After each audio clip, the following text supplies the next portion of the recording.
Bom dia, pessoal.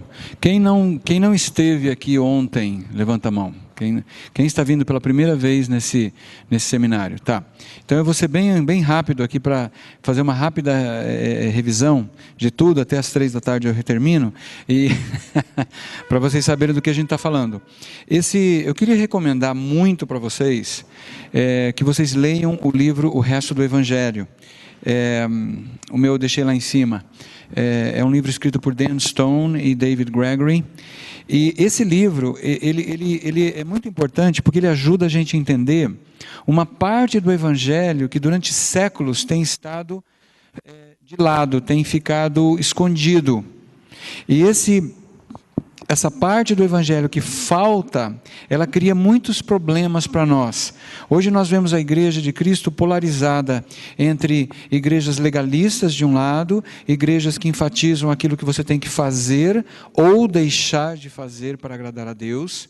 Então você fica num ativismo religioso, fazendo coisas para Deus, preocupado com seus pecados, constantemente lutando para fazer certas coisas, deixar de fazer certas coisas para agradar a Deus. Esse legalismo leva a um cansaço, e muita gente migra ou volta para o mundo, ou acaba descobrindo que está surgindo hoje com muita força, que são as igrejas alternativas assim, da graça barata, que significa assim: Deus já perdoou tudo, já removeu tudo, não há mais nada, viva a sua vida com felicidade, a forma como você vive não importa. Então nós vemos, por exemplo, hoje o surgimento de igreja gay. Existe igreja gay, igrejas que congregam pessoas, estão ali os seus 2 namorados, as 2 namoradas, convivendo, adotando seus filhos, e essa igreja ensinando que não há nada de errado, desde que haja fidelidade, etc. e tal, que é igual a um casal heterossexual. O evangelho parcial pode levar a esse tipo de interpretação, mas isso é erro. Isso é erro. A Bíblia é muito clara a respeito disso. Por que tudo isso é relevante para mim? Porque, embora eu tenha crescido num lar evangélico, desde criança, aprendendo a palavra de Deus, eu aprendi assim: um bom menino vai para o céu, os maus meninos não vão para o céu. E eu me empenhei para ser um bom menino. Mas quando eu estava no seminário, eu descobri a homossexualidade, eu descobri as minhas tendências homossexuais. E apesar de toda a disciplina espiritual, jejum, oração, leitura bíblica, trabalho para Deus, etc. e tal, aquelas tendências não desapareceram, pelo contrário, elas cresceram cada vez mais, até que eu me envolvi com outro seminarista. E aquele foi o começo de um processo em que eu enveredei para a vida gay, eu deixei o seminário, deixei a igreja, e acreditando que não havia mais nada que eu pudesse fazer. E, de fato, não havia mesmo. E, no meio daquilo tudo, Deus vem ao meu encontro, diz que me ama. Eu, muito espantado, porque eu não sabia que Deus podia falar com a gente de outras maneiras que não fosse só pela Bíblia, né? E Deus me oferece o amor dele. Eu falo: mas Deus não ama homossexual, Ele odeia homossexual. Como é que Ele está me amando?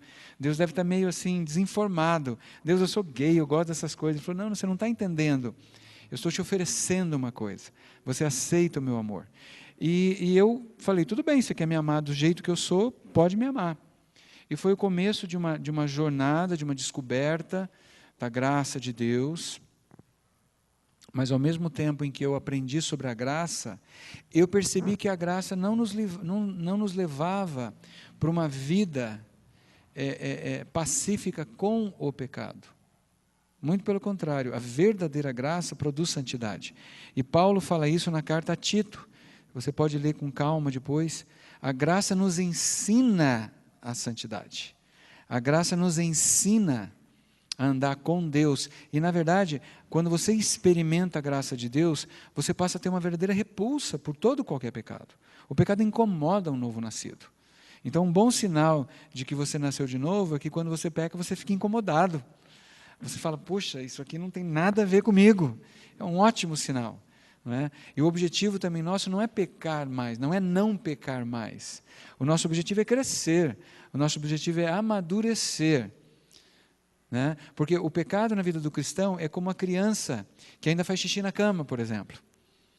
Ela não aprendeu ainda o domínio próprio de acordar e ir para o banheiro e fazer a necessidade de voltar para a cama.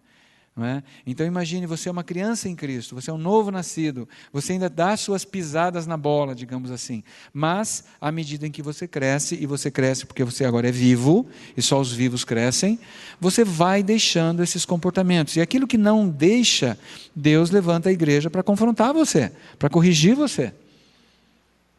E essa é uma das bênçãos da igreja. Nós podemos confrontar uns aos outros naquela área onde nós não estamos crescendo. Vamos supor que você tem um pecado persistente, que você continua caindo nele, você chega e abre o jogo. É para isso que a igreja serve. Igreja onde há fingimento não é igreja, é clube. Os clubes vivem de aparências, não é verdade? Os clubes sociais. Não há verdadeira comunhão, existe apenas socialização.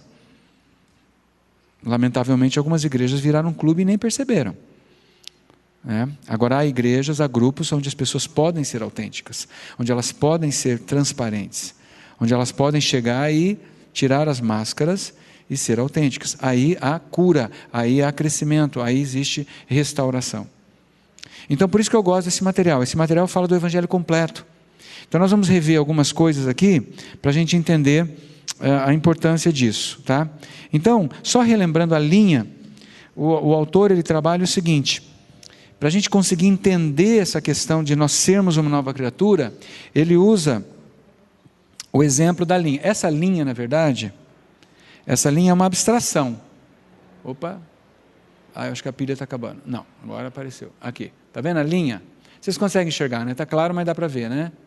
O lado de cima da linha, vamos imaginar que é o lado espiritual, e o lado de baixo é o temporário ou temporal. Tá? Essa linha não existia, no Éden ela não existia. O aspecto espiritual e o aspecto material ou físico ou temporal eram simultâneos. Existia ao mesmo tempo a temporalidade cronológica, ou seja, o dia, a noite, as estações do ano, mas ao mesmo tempo Adão e Eva conviviam permanentemente com Deus, que funciona e opera no Kairos. Para Deus não existe o ontem e o amanhã. Para Deus tudo é o agora. Fala, nossa, Vira, eu não entendo isso, nem eu, não dá para entender isso. Quem assistiu Lucy? Quem assistiu Lucy? Então, é mais ou menos aquilo. A Lucy começa a experimentar algo que vai além, não é, da mera experiência material. Então, o pecado, a queda, rompeu a harmonia que havia do mundo espiritual, da dimensão espiritual, do âmbito espiritual e o âmbito material. Houve uma ruptura. Na verdade, foram 4 rupturas. Adão perde a relação com o Pai, com o Deus, com o Criador. Por isso ele perde consigo mesmo, ele não sabe mais quem ele é. Ele perde a relação com Eva e eles perdem a relação com o meio ambiente. São 4 grandes rupturas. Com Deus, consigo próprio, com o outro e com o meio ambiente. É por isso que o ser humano passou a depredar a natureza, passou a destruir e a acumular bens. Adão e Eva não eram acumuladores, não havia necessidade de acumular nada. Eles viviam nus muito bem, num lugar perfeito, eles eram perfeitos, tinham existências perfeitas, num relacionamento perfeito com o Pai, consigo mesmo, com o outro e com o meio ambiente. Não é? Isso tudo foi rompido com a queda. Aí passa a ver essa linha e dividir isso aí. Nós, quando nascemos de novo, o que acontece conosco? Jesus vem nesse ambiente onde nós vivemos e nos transporta, nos dá nova vida e nos leva para o reino espiritual. Então nós passamos agora a conviver simultaneamente pela fé com esses 2 âmbitos. Quem estava aqui ontem o dia todo vai entender um pouco melhor. Quem não estava vai ficar meio boiando. Mas depois vocês leem o livro e vão entender bem. Tá? O mundo, esse nível espiritual, ele é invisível, mas não é porque ele é invisível que ele não seja real. E o visível, o temporal é visível, mas não é porque ele é visível que ele é o mais permanente. Mas, para e pensa, você e eu nascemos, no nosso primeiro nascimento, nós nascemos prisioneiros da dimensão temporal. E desde bebezinho, você aprendeu a acreditar no quê? Este é o mundo real. Aquele prédio de concreto, aquilo é sólido, aquilo é real. Esse asfalto, ele é sólido.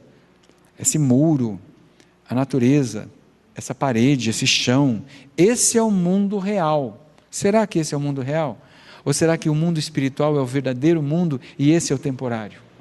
Ah, Vila, então quer dizer que esse mundo visível vai desaparecer? Não, não vai desaparecer. Ele vai voltar a ser glorificado. Porque ele perdeu a glória. Apesar de ser bonito ainda, ele perdeu a glória. Perdeu, como os nossos corpos perderam. Tá?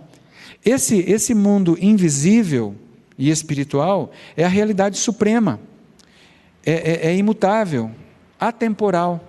Esse mundo é espírito, esse mundo é perfeição e é o âmbito das coisas consumadas. Como o Arthur falou ontem, Deus olha para você, Ele vê você em processo, mas Ele vê você acabado, terminado, concluído. Ele vê você a obra-prima das mãos dEle. Você não enxerga isso ainda, você ainda olha para o processo, você ainda olha os seus tombos, os seus erros, os seus pecados. Mas Deus olha e fala, paciência, filho, eu já estou vendo lá na frente, eu estou vendo aquilo que você já é no mundo espiritual e você está sendo feito nesse mundo temporal ou temporário abaixo da linha. Quando Jesus veio e viveu conosco aqui fisicamente, não é? Ele jamais perdeu a harmonia entre as duas dimensões, porque ele nunca pecou, então Jesus não era morto espiritual. Ele era vivo. Então Jesus, ele convivia harmoniosamente com a dimensão espiritual e a dimensão temporal. E Ele quer de você, nascido de novo, que você experimente a mesma coisa. Por que é isso importante? Porque se você não souber experimentar a dimensão espiritual pela fé, você vai continuar acreditando que você é aquilo que o mundo ao seu redor, que as suas experiências, que as suas práticas, que os seus pecados, que os rótulos que você sofreu, que os abusos que você sofreu, continuam determinando quem e o que você é. Mas a nossa verdadeira identidade está aqui em cima, e não aqui embaixo. Só que nossa alma e nosso corpo ainda estão aqui, mas o nosso espírito está aqui. Uau! Que coisa complicada, né? Mas não é tão complicado assim. Quando você começa a entender, vai ficando mais fácil. O espiritual é o eu sou, é o kairos de Deus. Agora, o mundo temporal é baseado no tempo cronológico, né? É mutável, é o mundo das aparências, é o processo, é a necessidade, é a matéria. Ah, então Deus vai eliminar, tudo isso vai sumir? Não, vai ser glorificado. Não há nada de errado com a matéria, não há nada de errado com o tempo cronológico. Nós continuaremos tendo um planeta Terra, vai continuar havendo Sol, produzindo estações do ano e tudo mais. Só que nós não seremos mais prisioneiros dessa física, dessa matéria, tá certo? Mas esse é um outro assunto que a gente pode conversar depois. Então, no nível espiritual, eu sou consumado, terminado. Deus olha para o Arthur e já vê o Arthur completo. Mas no nível, no âmbito temporal, o Arthur está sendo feito. Eu estou me tornando. Um versículo maravilhoso é Colossenses 3, 9 a 10, na nova tradução da linguagem de hoje, onde fala assim, essa nova pessoa, essa nova criatura, essa pessoa é a nova criatura que Deus, o seu Criador, está sempre renovando. Uau! Você é uma nova pessoa, espírito, que Deus está sempre renovando, alma. Você é santo em santificação, perfeito em aperfeiçoamento, puro em purificação. Para que Deus está fazendo isso? Para você ficar cada dia mais parecida com Ele, Jesus. Para quê? Para conhecer a Deus completamente, que é a razão da sua existência em João 17,3. E a vida eterna é esta, que te conheçam a ti, o único Deus verdadeiro e aquele a quem enviaste. É para isso que Deus te fez. Deus te fez para você conhecer Deus. Conhecer não apenas intelectualmente. Conhecer Deus é isso aqui. Eu vou conhecer essa água agora. Como é que eu conheço essa água? Toma e bebe, este é meu sangue vertido por vós. Agora essa água e o vile são um só. A água e o vile são um só. Tranquilo, pode deixar. A água e o vile são um só. Uniu. Foi isso que aconteceu. Vamos entender para o que nós morremos. Porque a palavra fala que nós morremos com Cristo em Romanos 6. Eu já vi isso ontem com vocês. Tá? Nós temos que entender, porque muita gente fala assim, mas Vili, eu ainda tenho desejos homossexuais, então eu continuo sendo homossexual. E agora, José, como é que fica? Ô Vili, você ainda tem tentação homossexual? Eu tenho, de vez em quando. Então você continua sendo gay. Para o mundo, isso é verdadeiro. Se eu viver abaixo da linha, nessa dimensão, acho que acabou a bateria. Se eu viver abaixo da linha, o que vai acontecer? Eu vou acreditar que eu sou aquilo que eu sinto, porque o mundo opera dessa maneira. O mundo opera assim: você é o que você sente, você é a sua orientação sexual, você é o que você faz, você é o que você tem. O hábito faz o monge. Não é assim que o mundo opera? Aquela mulher é poderosa, olha só. Olha o cabelão. Olha a roupa dela, olha o carrão, a casona que ela mora. Que chique. Aquela mulher é valiosíssima. Não é assim que o mundo opera? O mundo opera dessa forma. O cara tem muito dinheiro no banco, o cara tem muito poder político, o cara é o cara. Não é assim que o nosso mundo opera? Mas o mundo jaz no maligno. Esse é o mundo da morte, é um mundo movido a aparências. Agora presta atenção. Nós fomos transportados para o reino de Cristo, aonde o nosso valor não é estabelecido, a nossa identidade. Eu falei valor, mas se eu pensar, aquela mulher é aquilo, ela é aquele corpão, ela é aquele carro, aquele dinheiro que ela tem. É mentira, são falsas identidades. A nossa verdadeira identidade é espiritual. Nós somos seres espirituais. E existem apenas 2 tipos de seres espirituais sobre a face da terra. Quais são eles? Mortos e vivos. Efésios 2. Nós estávamos mortos em nossos delitos e pecados, e Ele nos vivificou. O problema do ser humano não é porque ele peca, que ele comete pecados. Esse é sintoma do problema. Os pecados são problemáticos? Claro que são. Eu saio matando, roubando, fazendo coisas horrorosas, isso é problemático, tem que ser reprimido, não há dúvida quanto a isso. Mas não adianta só tirar o comportamento pecaminoso da pessoa. Um exemplo disso é o prisioneiro, o cara vai para a cadeia, ele para de cometer pecados do lado de fora da cadeia, mas ele continua fazendo as barbaridades lá dentro, porque o coração dele é o mesmo, a natureza é a mesma, ele continua sendo um morto, cheirando morte. O comportamento pecaminoso é a fedentina da morte. O que a gente tem que fazer com o morto? Enterrar, não adianta maquiar o morto, você tem que jogar na sepultura 7 palmos de terra e gerar uma nova pessoa. Milagre, é algo sobrenatural que tem que acontecer. E foi exatamente isso que Jesus fez, que Deus fez na cruz. Então, vamos entender uma coisa importante. Deus quer levar você de volta àquele estado que Adão e Eva tinham antes da queda. E qual é o estado que Adão e Eva tinham? Vivos. Espiritualmente vivos. Então, deixa eu pegar aqui o meu copinho. Arthur, teu copo está vazio? Deixa eu usar o copinho do Arthur como exemplo. Faz de conta que você é esse copo, tá? Que você é um recipiente, tá? O Norman Grubb é um missionário inglês que já faleceu, ele foi missionário na África, eu aprendi essa ilustração num livro dele. Faz de conta que você é esse copo, tá? O lado de fora, a superfície externa do copo é a alma. A superfície interna do copo é espírito com E minúsculo. Então imagina, é um copo, é um recipiente, mas ele tem o lado externo e o lado interno. O lado externo é a alma, é o que torna Arthur, Arthur. O Arthur é diferente do Vili, porque a alma do Arthur é o Arthur, e a alma do Vili é a alma do Vili, mas em espírito, o Arthur e eu somos exatamente iguais, não há diferença. Por isso que a palavra fala que não há homem, não há mulher, não há escravo, não há livre, não há preto, não há branco, não há pobre, não há rico, porque em espírito, que é a nossa essência, que é a nossa identidade acima da linha, nós somos todos iguais.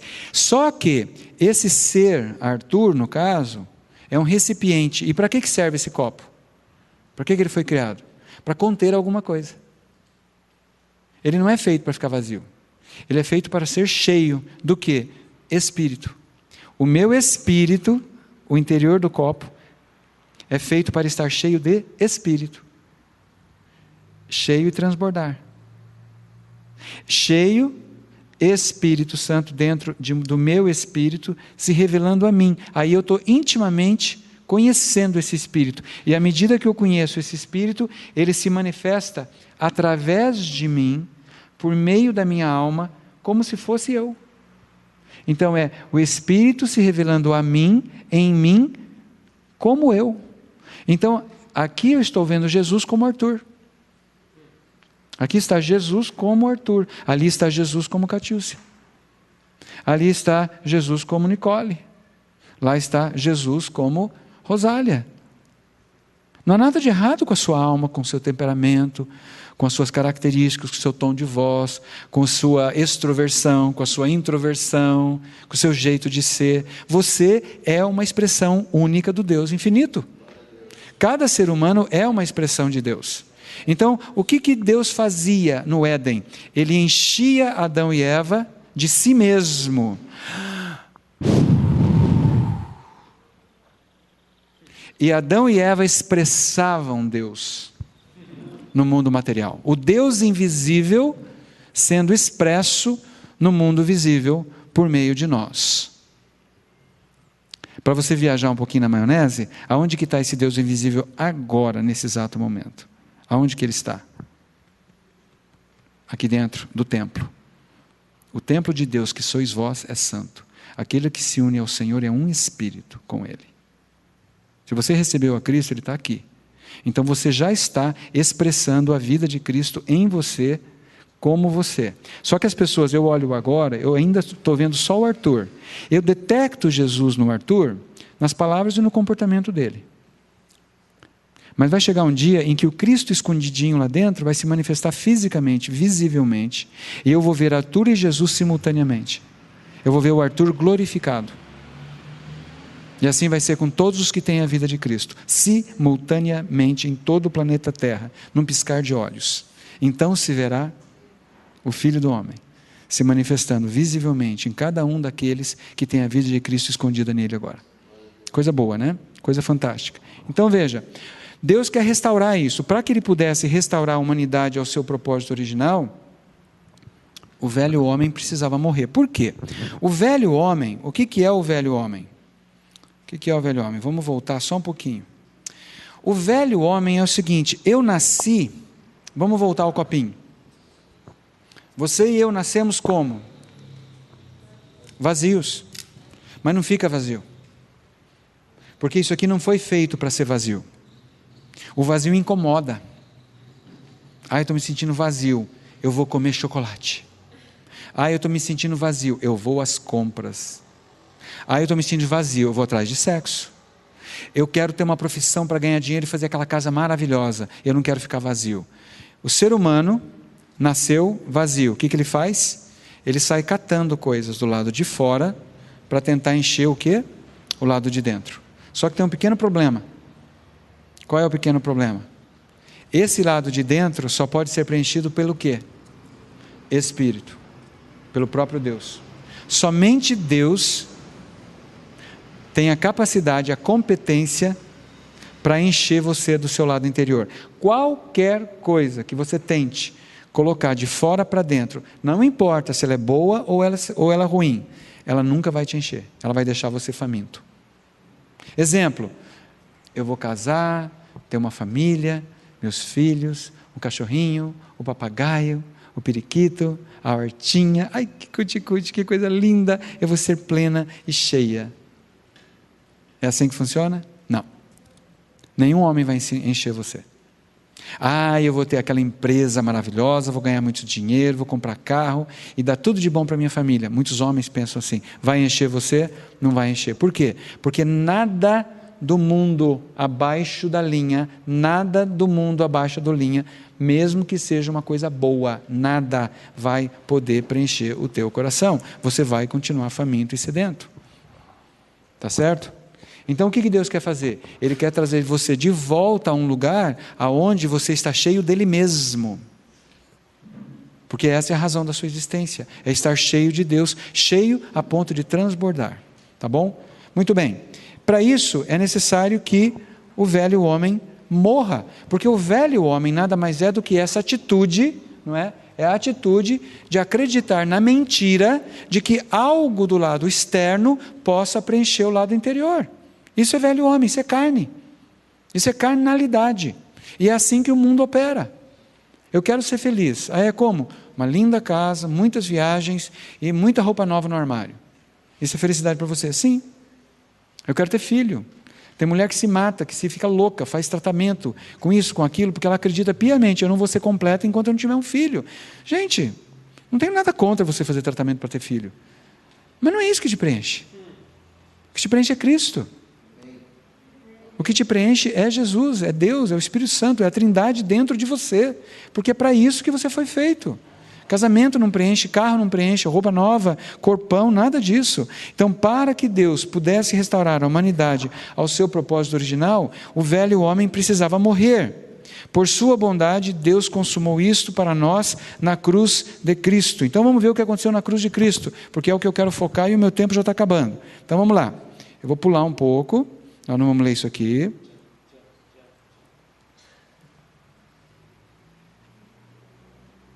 Agora, para a gente entender uma coisa, a palavra fala, nós já lemos ontem em Romanos, que nós fomos crucificados com Cristo, que a nossa velha natureza morreu com Cristo. Mas, Vili, eu estou voltando onde eu parei. Eu ainda sinto atração homossexual. Ah, tá. Aonde é que você morreu com Cristo, foi sepultado e ressuscitou uma nova criatura? Acima da linha ou abaixo da linha? Acima da linha. Agora, acima da linha é a realidade suprema. Ali é o âmbito do imutável, do eterno, do acabado, do pronto. Só que você só acessa essa realidade pela fé. Eu não me sinto morto. Talvez você não se sinta espiritualmente morto no sentido assim, o meu velho homem pecador morreu. Porque você ainda peca. E eu também. Aí você acredita assim, Catiúcia, você ainda peca? Então você é pecadora. Não é assim o raciocínio normal das pessoas? Mas a palavra diz que a pecadora Catiúcia morreu e foi enterrada. A palavra diz que a Catiúcia pecadora morreu e foi enterrada. Você tem que escolher, Catiúcia. Você vai ficar com a palavra de Deus que está lá em Romanos 6, ou você vai ficar com as suas emoções, ou com o que dizem. Mas, Vili, o que eu faço então quando eu peco? Por que eu peco? Se eu já morri. Sabe quando que você peca? Você peca quando você esquece quem você é e você comete Jeremias 2,13. Quem estava aqui hoje sabe do que eu estou falando. Jeremias 2,13. Arthur, fica de pé um pouquinho. Vamos ajudar o pessoal a entender. Faz de conta que o Arthur é Jesus, é o Pai e o Espírito Santo, tá? E ele me supre tudo que eu preciso. Tome e come, este é meu corpo. Tome e bebe, este é meu sangue. Constantemente. Tudo que eu tenho que fazer é me alimentar. Agora, tudo isso está acontecendo dentro de mim, é no meu interior, tá? Aí acontece alguma coisa, não me falta nada. Não me falta absolutamente nada. Eu tenho tudo o que eu preciso, tá certo? Plenitude. Acontece o quê? Setas mentirosas do inimigo vêm e falam alguma coisa. Deixa eu dar um exemplo bem bobo. Ontem o Arthur orou por cura. Ele orou por mim. Acho que ele não tinha muita fé não, sabe? Eu estava com dor de cabeça. Ele repreendeu a dor de cabeça, mas ela não foi embora. Mas uma irmãzinha, cadê a irmãzinha que foi curada? Cadê? Você, nojenta. Por que ela foi curada e eu não fui? Ô Deus, o que ela tem que eu não tenho, hein? Magoei. Pronto. Opa. Percebeu? Agora, cadê o alimento? Cadê a bebida? Mas eu estou recebendo? O Espírito Santo me cutuca. Cutuca, Espírito Santo. Me convence do quê? Vili, lá não, é aqui. É aqui. Mas eu estou bravo e eu não quero. Estou magoado. E ele continua suavemente tocando. Aí dá fome e sede. Mas eu estou amuado com Deus. Ou eu estou com vergonha de alguma coisa que eu fiz e o inimigo está me atacando. Deus não gosta mais de você. E eu acredito na mentira, continuo virado. Não importa se é algo contra ele ou se é algo contra mim. Eu cometo Jeremias 2,13. Deu fome, deu sede. De onde eu vou pegar o alimento? De fora para dentro. Eu vou comer a porcaria. Eu vou beber água suja. Eu vou atrás de falsos alimentos que não têm o poder de me satisfazer. O que o Espírito Santo quer? Que eu arrependa e passe a me alimentar novamente do verdadeiro alimento, que é o corpo de Cristo, e da verdadeira bebida, que é o sangue de Jesus. Pode sentar, obrigado. Vocês entenderam, gente? Então, daqui a pouco, a gente vai fazer exatamente isso. Nós vamos comer um pedacinho de pão, nós vamos tomar um suquinho de uva. E nós vamos fazer isso para quê? Para lembrar que Jesus é esse alimento. Presta atenção. Se eu não me alimentar de Jesus no meu espírito, na minha alma, a minha alma faminta vai virar as costas para Deus e vai procurar alimento no mundo aí fora, nas coisas externas. Eu vou, cadê o copinho? A minha alma fugiu. Eu vou acreditar que eu não tenho dentro de mim, que está faltando alguma coisa, e eu vou procurar do lado de fora. Eu vou fazer como a Eva, eu vou acreditar nas mentiras, tá? Então, vamos entender o que nós podemos, vamos entender a cruz novamente. Nós morremos para 3 coisas, é importante você saber disso. Acima da linha, você é santo, puro e perfeito. A primeira coisa para a qual nós morremos é para o pecado. O pecado não tem mais poder sobre você. Isso significa que você não enfrenta mais tentação? Não, você ainda é tentado, mas você pode falar não. Você pode falar não. Por quê? Porque eu sei quem eu sou em Cristo. Vou dar um exemplo meu, pessoal. Eu estou aqui, eu estou andando no shopping. Shopping, você sabe que tem pegação louca. Pegação gay em shopping é uma loucura, né? Eu me lembro, ontem nós fomos almoçar no Miller. Eu lembro quando eu ia na pegação do Miller, quando eu morei aqui em Curitiba. O Miller já foi ponto de pegação, viu, gente? Pegação. Pregação não, tá? Vamos supor que eu estou andando lá e tal, e de repente eu vejo uma coisinha assim fofa, né? E vem uma seta. E vem a seta. E eu, opa! Eu sinto alguma coisa, né? Acontece com você, rapaz, vê uma irmã, um belo par de melões, assim, né? Ou você vê uma pessoa visualmente atraente, ou você vê um carro passando e você fala, eu queria aquele carro, vem aquela seta. Está faltando algo em mim, e isso que acabou de passar é o que está faltando, eu vou atrás dele. Opa, peraí, para, Vili, quem sou eu mesmo? Quem que eu sou? O velho Vili que corria atrás dessas coisas morreu, foi enterrado, está escrito. E o novo Vili agora tem Cristo dentro de si. Cristo é tudo, não falta nada. Para que eu vou correr atrás de coisas materiais ou físicas se eu já tenho tudo o que eu preciso? Eu sigo o meu caminho. Vili, mas e a emoção? Deixa ela quieta. Ela vem, ela vai. Do mesmo jeito que você, moça, apaixona-se por um homem casado, você desapaixona. Do mesmo jeito que um rapaz que tem lutas homossexuais se apaixona por outro rapaz, ele desapaixona. Da mesma forma que você, homem, fica absolutamente, compulsivamente desejando ter aquele carro que você não consegue ter, você desapaixona daquele carro. E assim por diante. Você leva ao Senhor e fala, Senhor, eu estou sentindo isso, mas está escrito que eu sou um filho amado de Deus, por causa do que Cristo fez. Essa é a minha identidade. Eu tenho Cristo dentro de mim. Não me falta nada. Eu estou completo em Cristo. Eu sigo o meu caminho e eu deixo a emoção berrando até que ela fica quieta. Isso é viver pela fé. Isso honra a Deus. O justo viverá pela fé. Então eu estou aqui, eu fico abalado, eu começo a prestar atenção nas emoções. O Espírito Santo cutuca, Vili, é pela fé no que Cristo é e fez por você. É para cá, não é para lá. Então o que tem que mudar, por exemplo, na pessoa que luta com a homossexualidade, não é a orientação sexual, é a orientação espiritual. Isso vale para todos nós. Então, nós já morremos para o pecado não tem poder. Eu posso falar não. Vai ser fácil da primeira vez? Não vai ser, porque você está acostumado a viver pelas emoções. E você está acostumado a essa mentira da psicologia que diz assim, você não pode reprimir o desejo, que você vai ficar traumatizado. É mentira! Ué, quando você quer comprar uma casa que custa 1 milhão, você só tem 100 mil, você vai comprar a casa de 1 milhão? Você reprime o desejo e compra uma edícula de 100 mil. Não é assim que você faz o tempo todo? Por que nós não podemos reprimir desejo? Quem inventou essa balela de que não pode reprimir desejo, que você vai ficar traumatizado? É mentira da psicologia.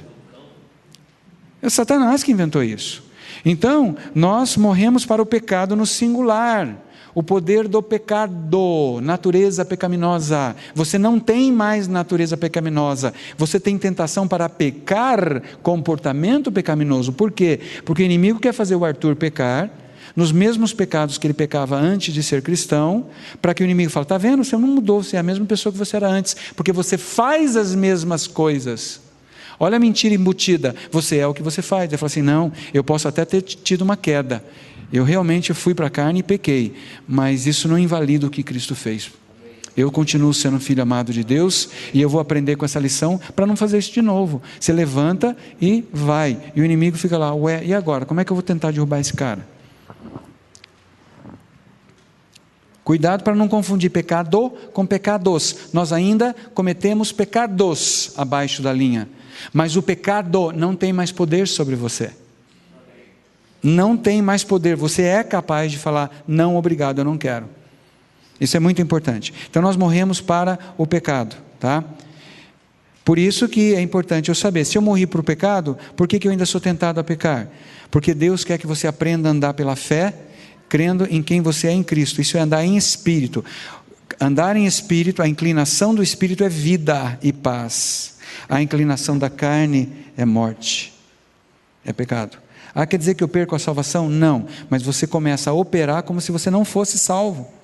Por isso que é esquisito, por isso que é estranho, por isso que quando você está na carne, fala, credo, que mau cheiro. Claro, você está cavocando o cemitério e tirando da cova defunto podre, vai sentir mau cheiro mesmo. Arrepende e volta-se para espírito e vê, sim, o sangue derramado, o corpo partido, eu sei quem eu sou em Cristo.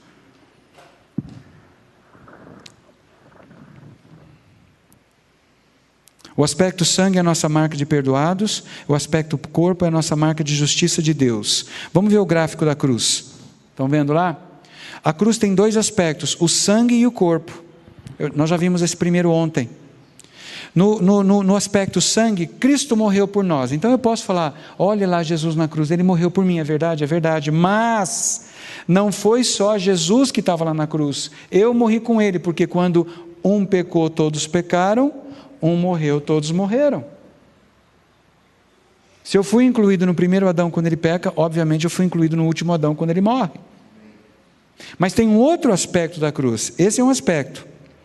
O aspecto sangue, Cristo morreu por mim. O aspecto corpo, morri e ressuscitei com Cristo. Tudo o que acontece com Jesus, acontece comigo. E de certa forma, tudo o que aconteceu comigo, aconteceu com Jesus também. Isso significa união, identificação. É muito importante, e é esse aspecto que os reformadores não perceberam. Eles perceberam o sangue, eles perceberam que o sangue remove pecado, mas eles não perceberam a importância do corpo partido. E aí nós herdamos deles um evangelho parcial, que produz ou legalismo ou graça barata. E um outro aspecto da cruz é esse. Corpo e sangue e corpo de novo. No lado do sangue nós somos perdoados. Os teus pecados são perdoados. Aí eu chego para a Catiúcia e falo assim, Catiúcia, todos os seus pecados foram perdoados. Que maravilha. Mas se eu parar aí, ela fala assim, nossa, eu sou uma pecadora perdoada. Gente, eu sou uma pecadora perdoada, que maravilha, não é? Eu sou uma pecadora perdoada, mas uma pecadora faz o quê? Peca. Vai, não peques mais, irmã. Cuidado. Senão, está percebendo o cansaço chegando aí? Só que tem um lado da cruz que diz o seguinte, você não foi apenas perdoada, você agora tem a natureza divina, você é santa, você é justa, você é perfeita, você é completa. 2 Pedro 2,4 ou 1,4. Alguém abre para nós 2 Pedro 1,4. Pois sabemos pelas suas grandiosíssimas promessas, etc. e tal. Quem lê para nós? O Andrei achou? Acho que é 1 Pedro 1,4. É segunda? 2 Pedro 1,4. Então pode ler quem achou aí. Vai lá, lê, Andrei. Dessa maneira ele nos deu as suas grandiosas e preciosas promessas, para que por elas vocês se tornassem participantes na natureza divina, e fugissem da corrupção que há no mundo, causada pela cobiça. Para que nos tornemos coparticipantes da natureza divina. Você tem a mesma natureza de Deus. Por quê? Porque para Deus se casar com você, para Deus ser um com você, você tem que ser igual a Ele, como Eva sempre tinha sido. Então o trabalho de Jesus na cruz faz com que você tenha novamente a mesma natureza divina. Então eu sou Deus. Não, você é igual a Deus, você é um com Deus. Deus continua sendo Deus e você continua sendo você. Assim como num casamento, quem é casado aqui? Tem casal casado aqui? Está os dois aqui, vocês dois. Você é o Marcos, Natália. Isso, Marcos e Natália, vocês são casados. Espiritualmente vocês são um, mas você continua sendo a Natália? A Natália continua tendo a personalidade da Natália? E o Marcos também? Olha que interessante. É isso. Faz de conta que o Marcos é Deus e você é a igreja. Você é Jesus, o noivo, e você é a noiva. Você continua tendo a sua individualidade e você também. Só que em espírito vocês são um. Uau, que coisa fantástica. Por isso que Deus deu o casamento humano. Vocês sabiam que a Eva já estava dentro do Adão? Deus tira a Eva de dentro de Adão e traz de volta pelo casamento. Nós já estávamos em Cristo, Deus nos perde, Jesus vem, nos busca e nos traz de volta para casa. A mesma dinâmica. Tá? Então nós morremos para o pecado. A segunda coisa para que nós morremos é para a lei. Presta atenção, a lei não morreu. Não vamos ser antinomianos. A lei continua tendo a função dela. A lei pesa sobre o ímpio, para que o ímpio se arrependa e receba Cristo. Mas você estava debaixo da lei, Cristo veio, pegou você debaixo da lei e levou para você acima da lei. Então eu posso fazer tudo o que eu quero? Pode. Pode fazer tudo o que você quer. A pergunta é, o que você quer fazer? Você quer pecar? Você que é nascido de novo, você quer pecar? Não. A última coisa que você quer é pecar. E você sabe disso quando você peca. Você fala, puxa, que coisa fedorenta, que coisa horrorosa, eu não gosto mais disso. Eu não gosto mais disso. Tá certo? Então, é importante que nós morremos para a lei. Por quê? Porque a lei exige perfeição absoluta pelo nosso esforço. Mas a catiúcia, ela é perfeita não pelo esforço da catiúcia, ela é perfeita porque ela recebeu perfeição de presente de Jesus. Jesus deu para a catiúcia a perfeição dele. Catiúcia, está aqui uma coisa que você não pode produzir, sem a qual você não vê o Pai. Então eu te dou a minha de presente, para que você possa ser um comigo e o Pai possa te receber como filha amada, porque é isso que eu desejo. Entenderam? Então ela é perfeita por obra de Cristo. Por isso que toda glória, toda honra, todo domínio, todo louvor e adoração pertencem a Jesus. A catiúcia não tem que fazer nada para ser perfeita. Ela recebe a perfeição de Cristo como presente. E aí, à medida em que ela recebe isso em espírito, a alma vai sendo renovada e aperfeiçoada. As feridas emocionais, os traumas, os pecados vão sendo eliminados. Tá certo? Que bacana isso, né? Então é importante nós sabermos que morremos para a lei, tá? E a terceira coisa para a qual nós morremos, para o egocentrismo. Então veja só que interessante, para a gente acabar isso aqui, né? O que acontece se eu não souber que a minha verdadeira vida está acima da linha? Eu continuo operando abaixo da linha, acreditando que vida é minha casa, meu carro, minha família, meu plano, meu desejo. Mas a hora que eu entendo quem eu sou em Cristo, que Cristo se entregou totalmente, abriu mão de tudo por mim, eu faço a mesma coisa. Eu falo, Jesus, muito obrigado, eu não preciso acumular casa, carro, bens, isso, aquilo, prestígio, ministério, fama, dinheiro. Eu quero você. Eu só quero você. A minha oração tem sido, Jesus, eu quero te querer. Eu quero te querer. Eu quero te querer mais do que tudo. Porque às vezes eu me pego querendo coisas que são secundárias. Não há nada de errado. Você querer uma casa, uma esposa, um cônjuge, filhos, não há nada de errado. Mas cuidado para não colocar isso no lugar de Deus. Porque daí você transforma aquilo em ídolo.